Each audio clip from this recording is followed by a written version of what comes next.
নমস্কার বন্ধুরা, আমার ছোট্ট গোপাল চ্যানেলে আবারও চলে আসলাম তোমাদেরকে স্বাগত জানাতে আমার নতুন ভিডিওতে।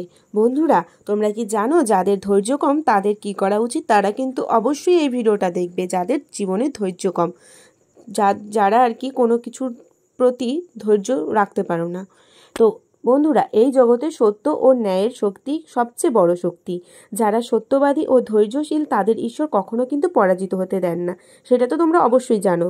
যুগে যুগে এমন বহু মানুষের কথা শোনা যায় যারা কঠিন পরীক্ষার সম্মুখীন হয়েও সত্যের পথে কিন্তু এগিয়ে যেতে পারে না, পিছিয়ে যায়। কেন যুগে যুগে এমন বহু মানুষের কথা শোনা যায় যারা পরীক্ষার সম্মুখীন হয়েও কঠিন পরীক্ষার সত্যের পথ ছাড়েনি। আজ আমরা জানবো এমন এক মহারাজার কাহিনী যিনি সমস্ত ধন সম্পদ হারিয়েও সত্য ও ন্যায়ের প্রতি অটল ছিলেন। তিনি হলেন রাজা হরিশ্চন্দ্র।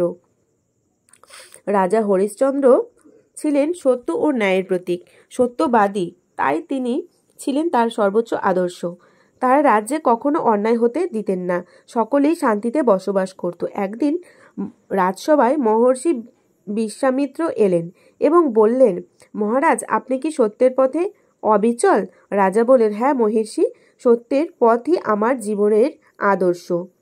তখন মহর্ষি বললেন, তাহলে আমি আপনাকে এক প্রতিজ্ঞা করাতে চাই।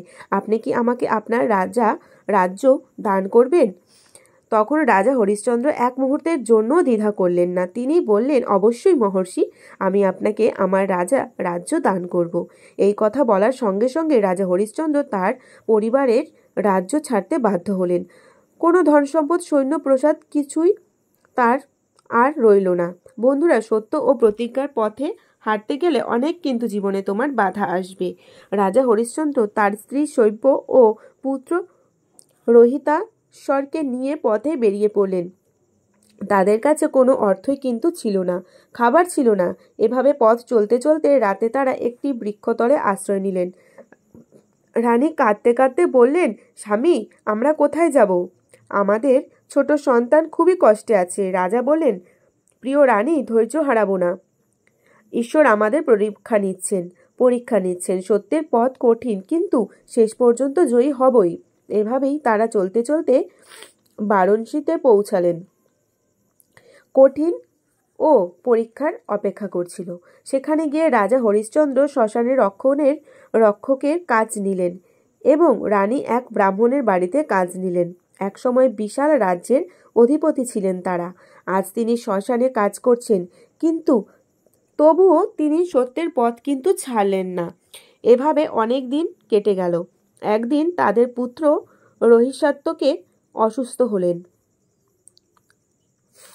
এবং খাবার ও চিকিৎসার অভাবে তিনি মৃত্যুবরণ করলেন।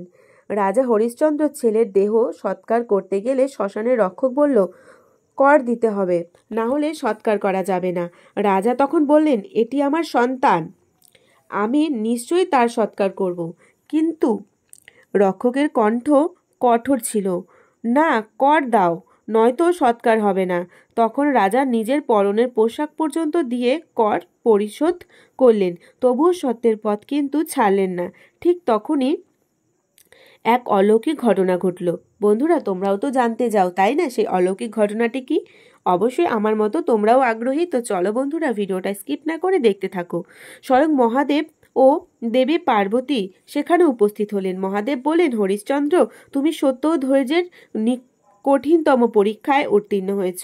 তুমি তোমার রাজ্য, ধন সম্পদ ও সন্তান সবই ফিরে পাবে। তুমি এক মুহূর্তের মধ্যেও সব বদলে গেল, কারণ রাজপুত্র রোহিতাশ্ব ফিরে এলেন। রাজা তার হারানো রাজ্য ফিরে পেলেন এবং সত্য ও ধৈর্যের জয় হলো। বন্ধুরা, এই কাহিনীটি আমাদের শেখায় সত্যের পথ কিন্তু কখনোই ছাড়া উচিত না। সত্যের পথ কঠিন হলেও ধৈর্য ধরলে শেষ পর্যন্ত জয় হবেই। এই কাহিনী আপনাকে কি শিক্ষা দিল? সত্যের পথ চলতে কি আপনি প্রতিজ্ঞাবদ্ধ? কমেন্ট করে আমাদের জানাবেন। ভিডিওটি ভালো লাগলে লাইক, কমেন্ট, শেয়ার আর আমার ছোট গোপাল চ্যানেলটা কিন্তু সাবস্ক্রাইব করতে একদম ভুলে যাবেন না। বন্ধুরা, জীবনে যতই কঠিন পরিস্থিতি আসুক না কেন, কখনোই কিন্তু ভেঙে পড়বে না। নিজের মনকে শক্ত করবে, নিজের প্রতি ধৈর্য রাখবে, তবেই কিন্তু তুমি জীবনে উত্তীর্ণ হতে পারবে। তুমি যদি জীবনে ভেঙে পড়ো তাহলে কিন্তু তুমি কখনোই সফলতা অর্জন করতে পারবে না। তাই জীবনে যতই কঠিন কাজ আসুক, আগে নিজেকে শক্ত করো। তোমার জীবনে এমনও পরিস্থিতি আসতে পারে যেটা দেখলে তুমি হয়তো ভেঙে পড়বে, কিন্তু না, ভেঙে পড়লে চলবে না। অবশ্যই তোমাকে কঠিন পথে শক্ত হয়ে দাঁড়াতে হবে, তবেই তুমি জীবনে এগোতে পারবে। আমরা এই গল্পের মাধ্যমে তো সেটাই বললাম, তোমরা নিশ্চয়ই বুঝতে পেরেছো। আর যদি ভিডিওটা ভালো লাগে কমেন্ট কিন্তু একদম করতে ভুলবে না। কমেন্ট করে অবশ্যই কমেন্টে কেমন লেগেছে সেটাও লিখে দেবে। আর তোমরা যতই কঠিন পথ আসুক না কেন কখনোই ভেঙে পড়বে না। এই পরিস্থিতি কিন্তু তোমরা আজকে থেকেই নেওয়া শুরু করে দাও। তো বন্ধুরা, ভিডিওটা কেমন লেগেছে? তো ভালো লেগেছে নিশ্চয়ই। তো চলো টাটা আজকের মতো, আগামীকাল আসছি নতুন ভিডিওতে। পাশে থেকো, সঙ্গে থেকো। তো আজকের মতো সবাইকে টাটা।